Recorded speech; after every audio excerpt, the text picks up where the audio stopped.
my Lord, take this soul. Lay me at the bottom of the river. The devil has come to carry me home. Lay me at the bottom. Oh, damn. My Lord, take this soul. Lay me at the bottom of the river. The devil has come to carry me home. Lay me at the bottom.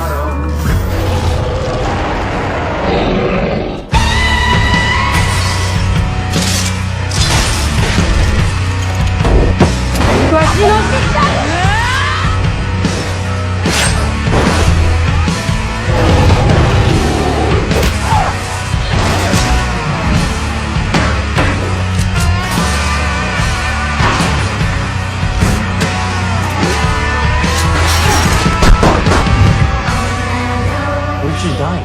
We don't stop Sebastian. She will die. He's not just coming for the pike. He's coming for anything that stands in his way. The bodies I see in my dream are because of me. There's gonna be more. A lot more.